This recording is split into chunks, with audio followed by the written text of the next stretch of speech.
Hello folks, and welcome back. My name is Charles here at Nutrition 101, and today I have something exciting, some good information about a very important supplement. So listen up, and class is in session.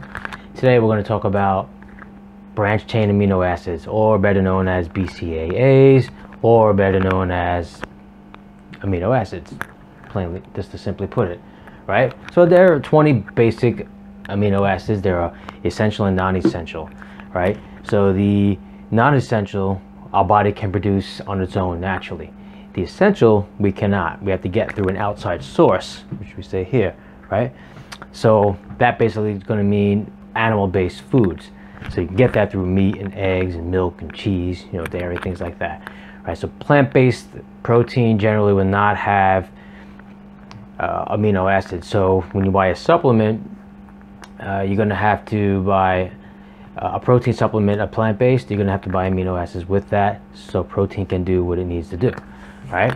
So just to basically put it, amino acids are the building blocks of protein, right? That basically means protein are these bonds that get broken down into amino acids, and it basically lets amino acids go where they need to go in the body, right? So we need to specialize them sometimes, and I'm going to get into that in just a little while, right? So protein is broken down, and what they do is a lot of different things in our body, and we need protein for just about every movement we do, right? So first thing it does is aids in muscle repair, right? So protein, we know that already, right? No matter what we do, if we don't give our body protein, we're going to have, deflated muscles. Our muscles are already 75-80% protein as it is, so we just need to feed them, right? So protein doesn't make us big, which I think is a big misconception.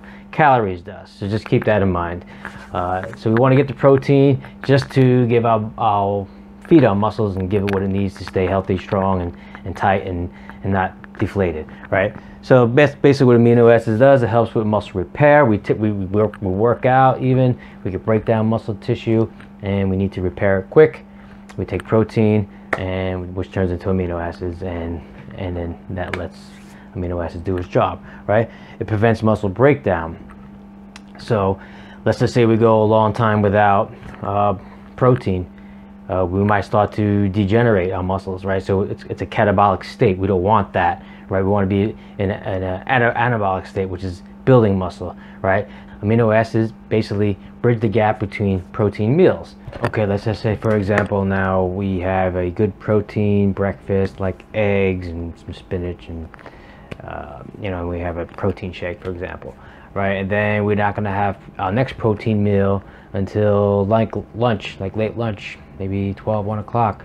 So the amino acids will help bridge that gap between protein meals and help with the absorption of protein, kind of slow it down a little bit, especially if you have one called leucine, which is a long chain amino acids, which again we can find mostly in supplements, right? We definitely want to get amino acids through supplements just as much as food. And again, that takes us to our next point. It creates specialized protein. So that when those amino acid bonds or chains get broken down, they get placed in different places of the body, different parts of the body, wherever we need it most, where we need that protein most. And we want to use it for muscle repair and muscle tissue repair. So we want to get the BCAAs through a supplement, and it helps create, again, a specialized protein. So it helps with protein absorption. Again, that goes with breaking down of the amino acids. It helps us to get the protein absorption through our body and get it to where it needs to go. So these kind of all go together. I just wanted to bullet point some of the, the facts, even though they all kind of get lumped together in one here. And same thing with here. So this is like diet related. So when you're on some kind of diet, especially when you're in a calorie deficit, like a keto or intermittent fasting, it's paramount to have amino acids, because that leaves our body in a catabolic state, which it could leave our body in a catabolic state, which just means the breakdown of muscle, which we don't want that. So amino acids is certainly safe for the keto diet, and I think it's almost essential for people on any kind of calorie deficit diet, right? It helps keep you hydrated. I always find, as an athlete, as a runner, I always make sure I have my amino acids before I go out on my competitions, and even during, if it's a long duration, I'll have it in one of my flasks. I'll make sure I have amino acids, and helps keep our bodies fluid at optimal rates, right? It curbs your appetite again when you're trying to, when you're on a diet, and we're trying to spare calories, and we want to make sure we get enough amino acids so we don't keep snacking in between our meals. So we want to keep our insulin down by not eating as much, especially when you're doing intermittent fasting, IF, when we're only doing 2 or 3 meals a day. All right, helps with weight loss. So with weight loss, again, we're on a calorie deficit. When we're on a calorie deficit, we want to make sure we're feeding our body still what it needs, so we don't become deficient and we don't start to degenerate certain parts of our body. Okay, with that all being said, now that we know what amino acids, what BCAAs do for us, I'm gonna let you know the one I use. So I use this amino acid by .fit, which has 4 grams of leucine in it, which is unheard of because most amino acids that you get will have like 2 to 3, and you want at least 3 when you're getting an amino acid supplement.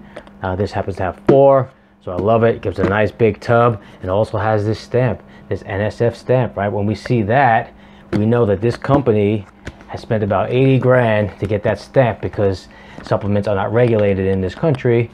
So I could just take baking soda, put a little flavor in it, throw it in a tub, call it amino acids. If it doesn't kill you, or make you sick, I could probably get away with it for a little while, right? But NSF, which used to be called the National Sanitation Foundation, but they didn't like that name. That changed in the 90s. Now it just stuck to NSF. And when you see that, it basically means whatever is on this label is definitely true. They test for banned substances. They test for all the garbage, right? Which we don't want in an amino acid. We want a clean amino acid, and we want all the essential amino acids, which it has here, which has all 8 of them, which is right there, right? The 8 essential amino acids, which we have to get through an outside source. I use this, one of the best ones. They happen to be my sponsors. I'm not pushing this on you. I just happen to love it. I would say give it a try. Either way, you want to get some kind of amino acid supplement, and it's not just for people who are working out in the gym. This is for anybody and everyone, and anyone on a weight loss program, anyone on a diet, anyone who's getting older and muscles start to degenerate. You definitely want to get amino acids in your diet. All right, thank you for listening. Hopefully this was a good information. Please like this and subscribe, and please share this information with anyone that you know that might want to know about these supplements. And I'm going to review some more supplements in the upcoming videos. So I hope you like this. Share this information, and we'll talk to you again real soon. And again, here at Nutrition 101, where nutrition is made easy, we try to take away all the jargon and help you understand nutrition and make it fun and easy for you. Talk to you again real soon. My name is Charles. I'm out of here. Yeah, so just make sure you subscribe to my channel and check out some of these other videos that you might like, that may interest you, and look out for other videos in the future. Thank you again for watching.